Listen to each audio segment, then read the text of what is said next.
So today we talked about very big things like Windows, things a little bit smaller like microchannels. So now it's time to talk about much smaller things, but not also very important. So we're going to talk about quantum dots, particularly semiconductor nanorods. Nanorods are different from classical spherical quantum dots is that one of their dimensions is longer, right? And why do we care? Why do we need nanorods actually? So they offer several advantages, like the apparent stock shift is very large, as you can see from the absorption factor, and this allows us to lose less energy on reabsorption when applying dense fields of nanorods as compared to classical quantum dots. Second, the fluorescence resonance energy transfer is less likely to occur in nanorods because of their geometry of their packing, right? And so this process usually attributed to the reduced performance of emitters when they are applied in the fields. And finally, the polarized emission. Nanorods emit polarized light, which vector of polarization is in plane of the nanorod. And first of all, this leads to theoretically higher light coupling, which may allow us to fabricate better LEDs. Theoretically, like if you can reach 50% from nanorods. But also, it allows us to implement nanorods in liquid crystal displays. Like, for example, these are some of our collaboration results with our colleagues in UST. So we make some aligned patterns of nanorods. So we use so-called photo alignment technology. And how we did it, actually, the laser isn't working, I don't know why. Okay, so first, on the first step, we apply azo dye, which can change orientation by 90 degrees, depending on the polarization of the incident light. And on top of that, we apply the mixture of nanorods with liquid crystal monomers, this matrix nanorods layer. And depending on the azo dye orientation, the nanorods orient 90 degrees to it.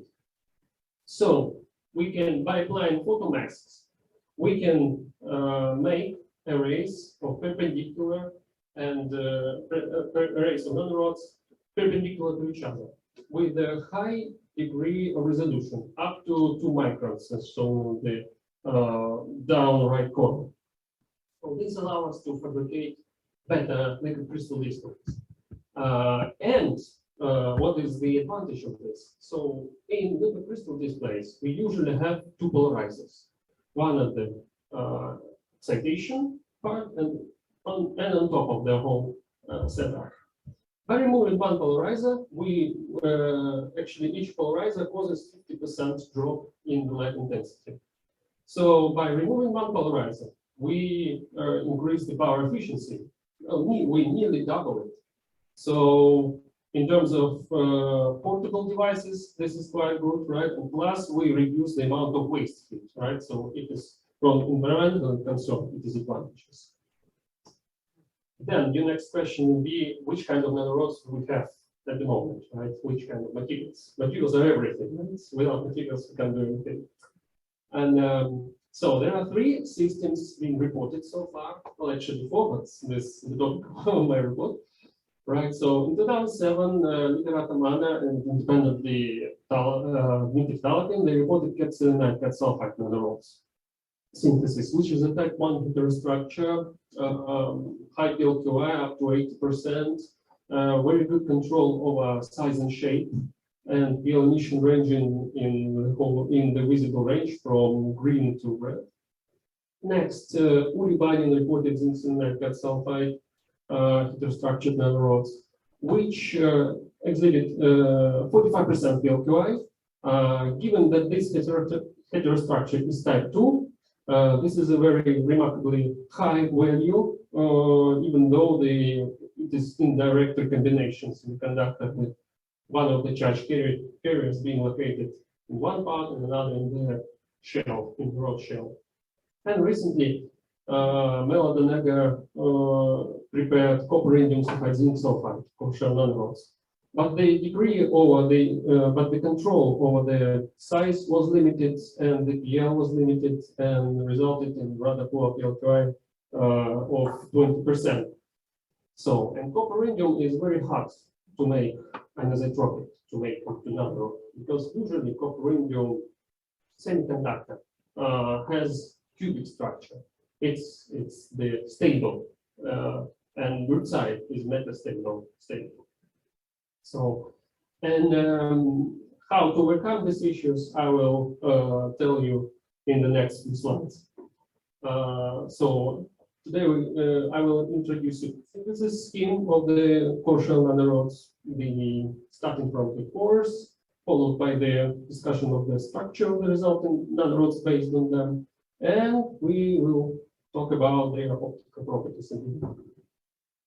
So the synthesis scheme is comprised of 3 stages. On the first stages, we inject sulfur precursor into the copper salt together with which is dissolved in the mixture of TOPO and UV.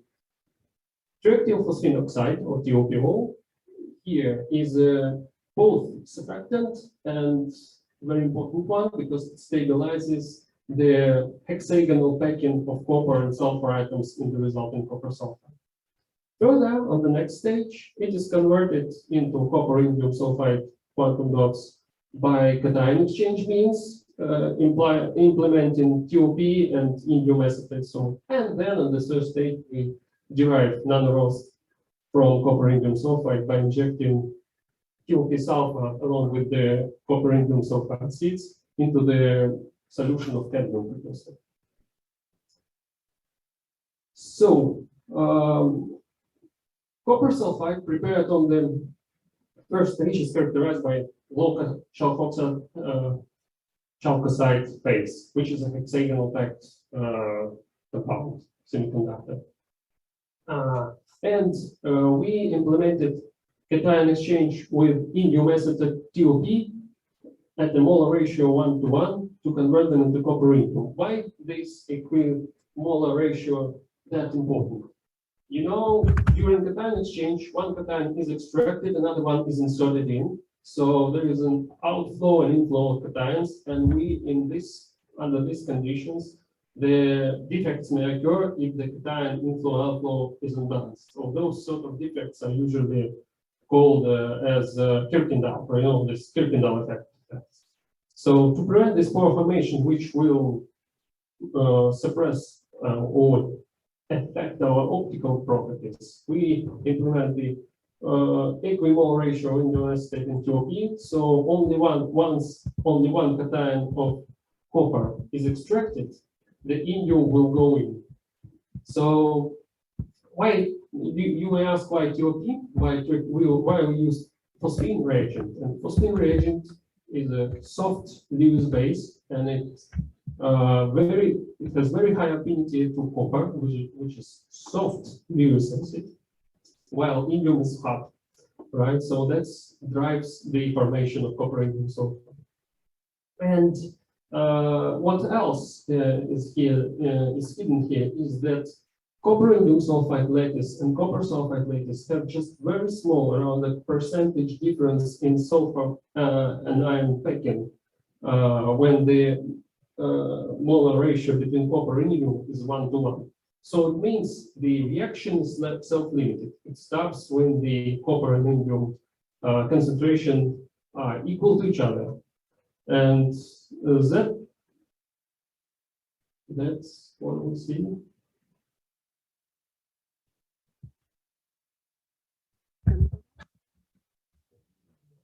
Yeah.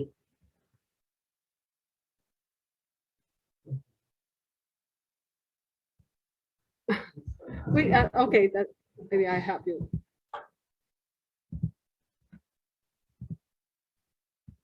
Seems like it's frozen. This one?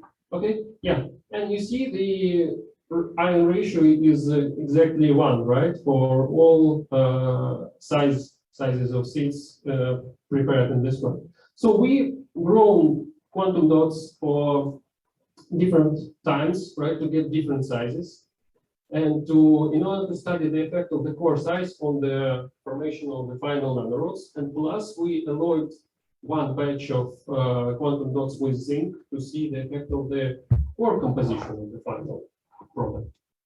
Like what will happen if we have something different instead of just plain copper indium, right?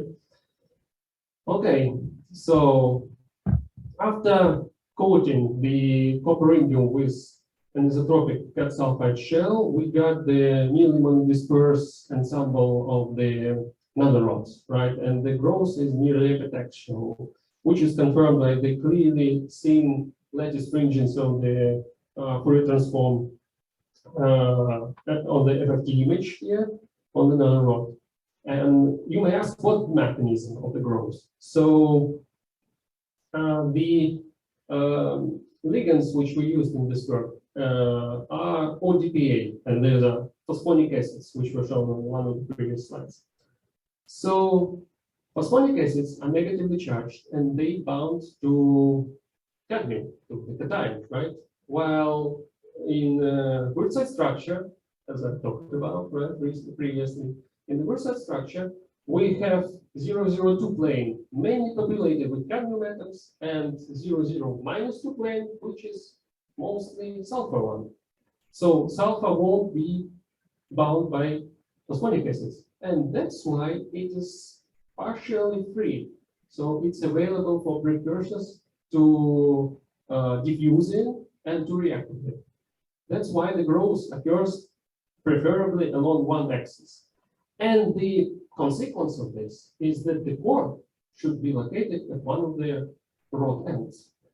And as you can see on the image below, using the GPA analysis, and there is a stacking fault, which is the disturbed AD stacking, which is okay for hexagonal pattern, but there is a region, and a larger one, where the stacking is violated. And that's where the core resides, as confirmed by these green lines on the GPA analysis on D. So this phenomenon was previously observed as well for the cadmium selenide cat sulfide core shell nanorods.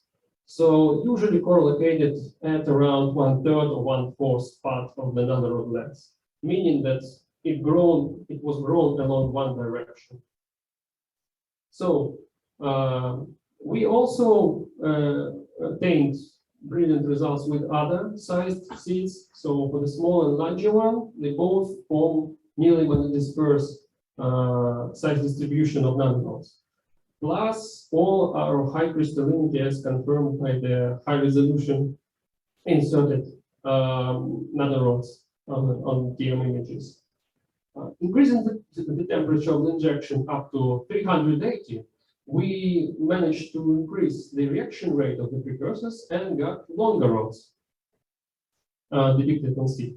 And plus, zinc didn't influence the nanorod growth, the zinc in the seed composition. However, we will talk about it later. Optical properties are quite interesting in the system. And on XRD, you see the most pronounced signal is coming from the 002 plane, which further corroborates the growth mechanism here of cat sulfide nanorods. So, optical properties. After, first, copper indium are near-infrared emitters. So they emit at 780 till 900, depending on the course, depending on the copper indium, depending on the nanoparticle size. However, after growing the cat sulfide shell, we observed significant blue shifts, up to from very slight in case of large seeds, and very large one in case of small ones. So what's happening here? And usually people observe slight blue shifts in case of core shell copper indium nanoparticles, which occurs due to alloy. But the magnitude of it is around 10 nanometers, maybe 5, so it's very small. here the large blue shift is caused by simultaneous action of core etching and core alloying with cadmium. This is proved by the comparison of the copper-indium and cadmium ratio, which can be expected from TM if we calculate the volume of the seeds and the volume of the final nanorod, and the results derived from the ICP measurements. So we here see the large deficiency of copper and indium in the final nanodots. And in case of the smaller seeds, the deficiency is more pronounced. And in case of larger seeds, it's not that obvious, which is very obvious. So larger seeds, they have lower specific surface area, so they are less prone to etching and alloying, while the smaller seeds are have far more defects, and that's why they are more prone to etching, and they can partially dissolve in the reaction mixture at such a high temperature. While for medium-sized seeds, they both etching and alloying occurs, and these processes are responsible for the blue shifts observed in the optical spectrum. But why zinc? In case of copper indium zinc seeds, the PL spectra redshifts, and the answer is that initial seeds, they after zinc alloying, the PL spectrum of them blue shifted to the 2.5 copper indium mother seeds, let's say. So, but after cadmium sulfide after growth with the sulfide shell, all zinc is washed out from the sample after synthesis, because zinc and cadmium, they have similar charge. They are all bivalent, so they easily zinc ions are easily replaced by cadmium. That's why they are no longer present in the mostly present in the final nanodots. Okay, so its optical PL spectrum is clear. What about the recombination rates? So after growing with cadmium sulfide shell, we observe the longer decay rates, spanning into the microseconds, which is resembling the type 2 heterostructure forming. Also, in all cases, after cadmium sulfide shell growth, we observe an increase in PLQI. And it's not that or the increase in the PLQI is not always proportional to the increase in the radiative rates, which may come in from the fact that in some cases the core passivation plays a more important role, or in other cases the spatial indirect recombination comes into play. So, but 30% and 45% PLQI of the copper indium sulfide and copper indium zinc sulfide cadmium sulfide core shell nanorods renders them as one of the best anisotropic emitters in the near-infrared range so far. So here we are. We prepared new type of core shell dot and rod heterostructures based on copper indium cadmium sulfide, and we have studied the growth mechanism by TM and strain analysis, and PL spectra changes were identified by combined ICP and TM, and those high degree of shape control and high PLQI makes them very promising for further applications. So thanks for your attention. Hope guys enjoyed it.